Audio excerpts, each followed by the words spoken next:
Academy মাঠে cricketer Shamim পাটোয়ারিকে দৌড়ে যেতে দেখা গেল শেডের দিকে। তখনও মাঠে দাঁড়িয়ে তানজিদ তামিম, শরীফুলরা। ততক্ষণে যেন দুলে উঠল পুরো পৃথিবী। শরীফুলরাও দৌড়ে গেলেন একই পথে। ব্যাগ থেকে সম্ভবত ফোন বের করে খোঁজ নিতে চাচ্ছিলেন পরিবারের। প্রায় ৩০ সেকেন্ডের ভূমিকম্পে এভাবেই হতভম্ব হয়ে দাঁড়িয়েছিলেন একাডেমি মাঠের ক্রিকেটাররা। এরপরই আতঙ্ক গ্রাস করতে থাকে একটু একটু করে। একই সময় হোম অফ ক্রিকেটে চলছিল বাংলাদেশ আয়ারল্যান্ড টেস্ট ম্যাচ। ভূমিকম্পের তীব্রতায় একসময় খেলা বন্ধ করে মাঠেই দাঁড়িয়ে যান ক্রিকেটাররা। ড্রেসিং রুম ছেড়ে বাইরে বেরিয়ে আসেন বাংলাদেশ ও আয়ারল্যান্ডের বাকি ক্রিকেটাররা।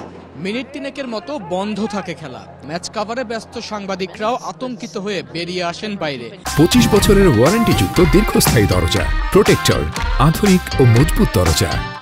গ্যালারিতে খেলা দেখতে আসা দর্শকরাও ভূমিকম্পের সময় বেরিয়ে আসেন গ্যালারি থেকে। টেস্ট দলের বাইরে থাকা পেসার তাসকিন আহমেদ এই পরিস্থিতিতে গভীর উদ্বেগ প্রকাশ করেন। ফেসবুক পোস্টে তাসকিন বলেন, এই ভূমিকম্প আমাদের স্মরণ করিয়ে দেয় দুনিয়া ক্ষণস্থায়ী। এই প্রাকৃতিক দুর্যোগ আমাদের মনে করিয়ে দেয় খেলার মাঠ থেকে শুরু করে জীবনের প্রতিটি মুহূর্তে প্রকৃতির কাছে মানুষ কতটা অসহায়। Arman Hasan, DVC news, Dhaka.